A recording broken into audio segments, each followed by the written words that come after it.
When both you and the narcissist go silent, the world does not become peaceful. It explodes because in that instance, someone finally drops the reins and it is not you. Many people believe that shared silence means the tale is finished, but the reality is much more disturbing. This is when the narcissist starts their true mental collapse and when your recovery really begins. Stay with me because what occurs next is the part no one gets you ready for. If this is already feeling very familiar, stay with this. You must grasp the mental ground you are walking on because knowing this is how you stop the cycle for good. Let us go further. When both you and the narcissist stop talking to each other, the very first thing that happens on their end is what I call the resetting stage. It is small, it is mental, and it is something most people do not see because it happens in the dark, behind the scenes, long before the narcissist ever tries to move. When you go quiet, you see it as an emotional change, a limit, a step toward getting better. But the narcissist does not see your silence that way. They view it as information. Your lack of an answer becomes something they must crack, not something they honor. They start to judge how they lost their hold, not how they caused you pain. Narcissists do not look inward the way healthy people do. Instead, they check to see if you got busy. Are you hurting them back? Did someone new show up? Are you trying them out? They look for the trick, the reason, the possible danger. Your silence becomes a riddle they need to figure out because not knowing makes them shaky. During this resetting, they might not reach out at all.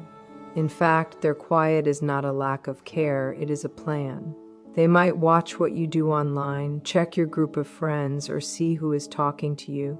They are collecting facts, waiting for your next feeling-based move. Narcissists believe that people they once ruled will always come back.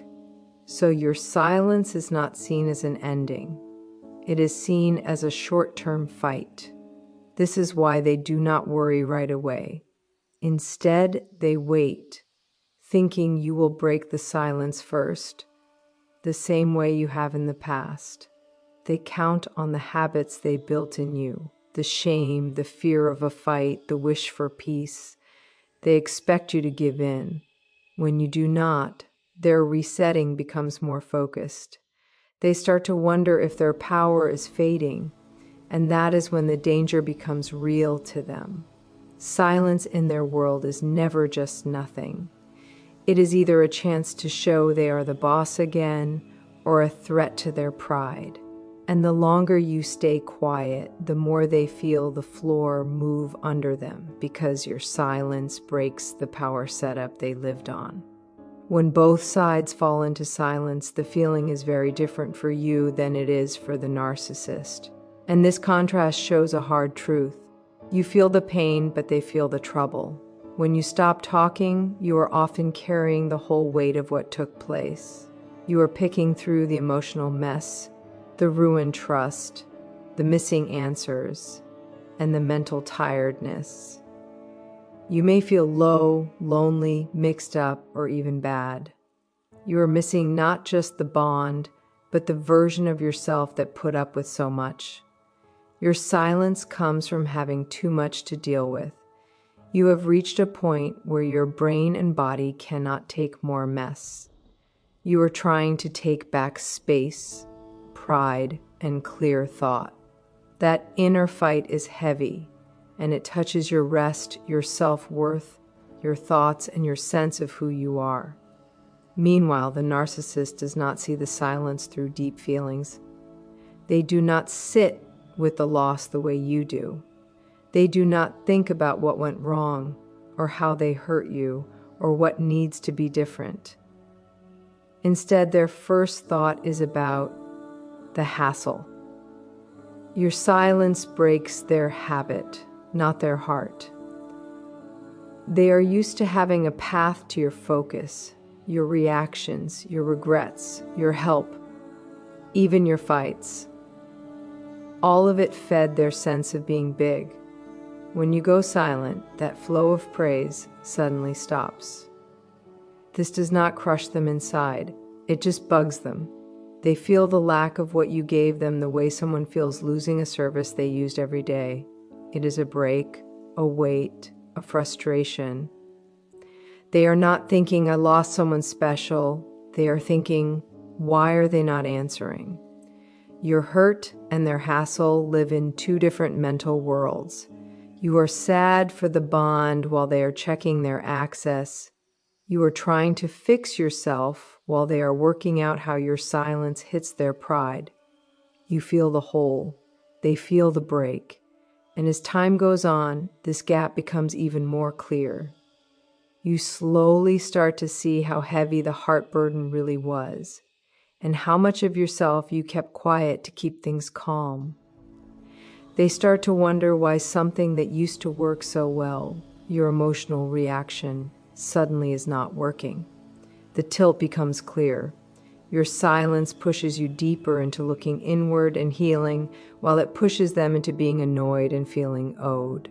The heart weight you carry is deep, while the bad feeling they have is tied not to losing you, but to losing the ease of you doing what you were told. When both sides go silent, the narcissist does not feel that quiet as a break or a shared step back. They feel it as a direct hit to their pride, because silence from someone they once ruled feels like a revolt. The narcissist sees bonds through a lens of power, not sharing. So when you no longer reply, no longer call, and no longer give them focus, it breaks the mental ladder they think they built. They see your silence as an act of war, even if your goal was just to keep your peace or find mental clarity. In their mind, silence is never just neutral. It is an insult. It is a fight. It is proof that their power might be slipping. This is why silence hits them harder than any fight. Fights give them a place. Reacting gives them power. Even being mad proves to them that they still matter in your inner world. But silence takes them off the main stage. And that move puts the fake story they live on in danger. Your silence forces them to face the chance that they are not as needed, liked, or strong as they thought. Narcissists cannot handle not knowing, and your lack of talk creates just that, a space they cannot rule or read. Instead of seeing your silence as a good limit, they see it as a dare. This is when their inner talk becomes twisted. They may tell themselves you are being rude, unthankful, or tricky. They may see your distance as a game, thinking you are trying to get a rise out of them. Their pride leads them to think that your silence is a move, not a sign of being tired or protecting yourself. Some narcissists will mentally move to a fight mode, seeing the silence as a contest of strength they must win. Others will call it a lie, telling themselves you left them, even though they may have treated you badly for months or years. They change the meaning of your silence to protect their own image, not to understand what you went through. As this mental heat grows, the narcissist's sense of rule starts to shake. Your silence becomes a glass showing their own fear. And rather than sitting with that bad feeling, they start making up stories that make them look better. They may think you will give in at some point because you always have, or they may start planning ways to hurt you for not following their script. In their world, silence scares their pride because it hints at something they cannot take. You may no longer be under their mental spell. When both side stop talking, something very different happens inside for the narcissist than for you. For you, the silence may feel like room to breathe, room to think, room to finally get what you made it through. But for the narcissist, your absence makes a kind of mental hole that forces them to face something they spend their whole lives running from, the loss of power. They do not think about shared distance or shared limits. Instead, they see your leaving as a crack in the frame they built to hold up their identity. Narcissists do not work from an inner sense of value. Their self-worth is built on the outside, held together by the looks, focus, and praise of the people around them. You were part of that frame. Your feelings, your answers, your habit of coming back after a fight, all of that made their sense of being better and stronger real. When you go silent, you stop that loop, and that stop forces them into a moment of being seen. It shows them how much they need you to stay involved. This is something they do not want to admit, even to themselves. They built a story where they were the big one, the one in charge, the one calling the plays. Your silence fights that story. It shows that you may have walked out of the part they gave you, and this shakes their carefully kept identity. Without your reactions, they have nothing to push on, nothing to twist, nothing to use as proof of their strength. This absence becomes a threat not because they care about the bond in a deep or grown-up way, but because it breaks the base of power that let them feel important. This is the moment when their inner state becomes jumpy. They may start thinking over old talks, looking for signs they missed. They may wonder if someone else has taken their spot. They may start looking for ways to show power again, even if they still have not called you. The silence becomes louder for them than it does for you because they do not know what is going on with you. That lack of sight takes away the fake idea that they can guess what you will do. They are suddenly outside of your world, not in the middle of it. And that loss of being the center is mentally too much for them. Their mind moves from being proud to being worried, from feeling owed to being wary, from being sure to being shaky. And all of it is set off by something as simple as you not being there. When both you and the narcissist pull back into silence, it may look from the outside like nothing is going on. But inside, the narcissist starts moving through a set of expected acts meant to get their sense of power back. One of the most common ways is their try to fill the hole you left through hoovering, baiting, or bringing in third parties. These tricks are not by chance. They are mental tools the narcissist uses when they feel their power fading. Hoovering happens when they see your silence is not just for a moment. At first, they think you will come back because that is how they trained you.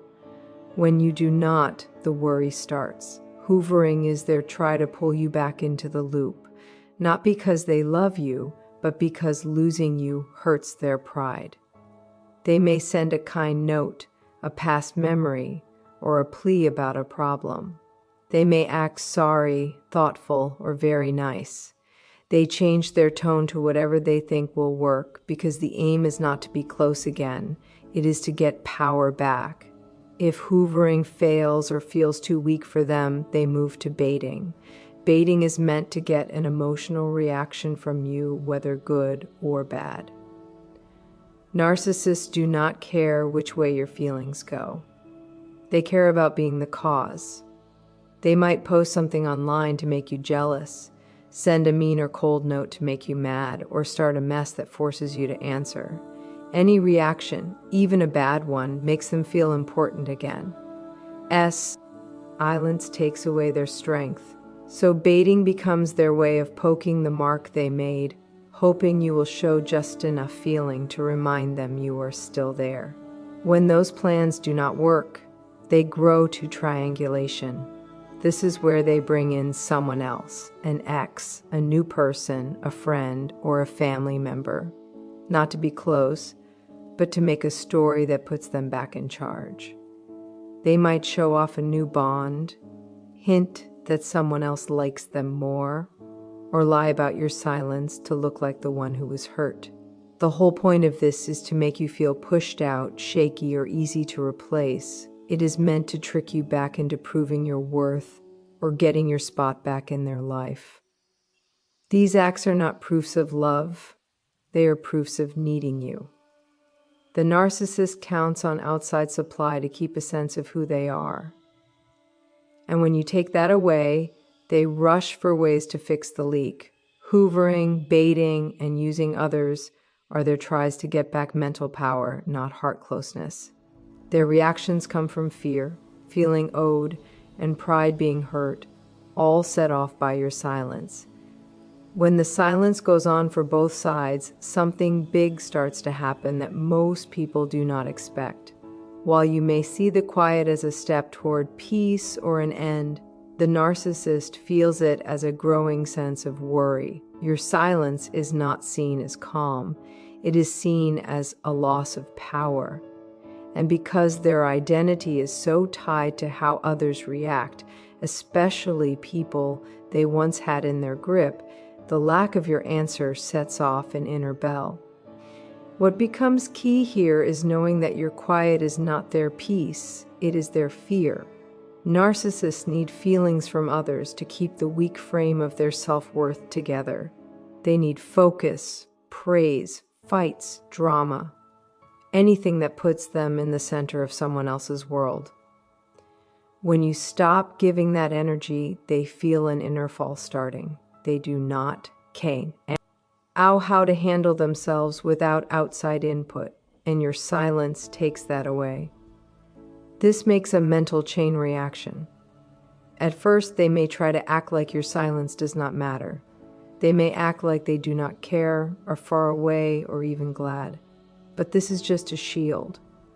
As time goes on, the quiet becomes harder for them to brush off. Without your focus holding up their big self-image, they start to feel small, passed over, and not important. These feelings are too much for them because they hit their biggest fear, being just like everyone else, unseen, or not mattering. While you may be using the silence to get strong or build yourself back up, they feel the same silence as an empty hole that threats their whole self. Your nerves start to calm without the constant stress or not knowing what they will do. The fog goes away. You start to see your worth and take back parts of yourself that were hidden. You find clear thought in the quiet while they find mess. This gap becomes even bigger the longer the silence stays. They might start thinking too much, reliving old talks, dreaming up scenes, or making up reasons why you are not talking. The not knowing eats at them. They do not miss the bond, they miss the look of themselves they used to see in your eyes. And so while your silence is fixing you, theirs is breaking them. You find pieces of yourself coming back. They feel pieces of their fake self falling away. What feels peaceful and needed for you becomes annoying and scary for them. This difference in what you feel is what finally shows the tilt that was there all along, showing you that the quiet sets you free while it slowly pulls them apart inside.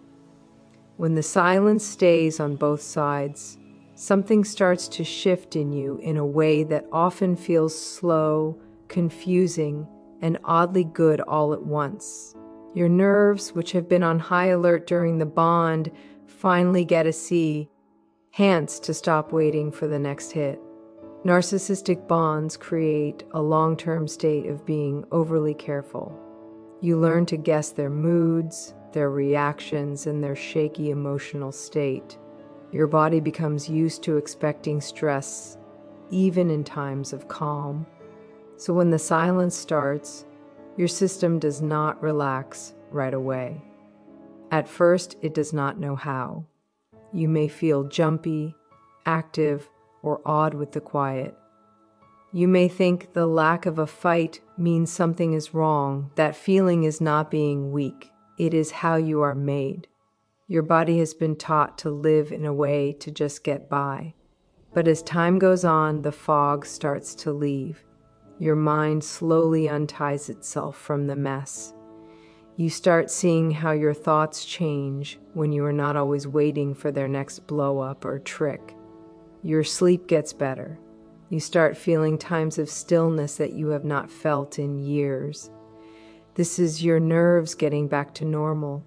It is seeing that the danger is gone. This is the start of real healing, the kind that does not need a yes, and I am sorry, or an ending from them. This is the moment when you start taking back the brain space that was once all used up by their needs, asks, and messes. You find again your power to think clearly, to feel your own feelings without someone else twisting them, and to make choices based on what you value instead of being afraid to make a mistake.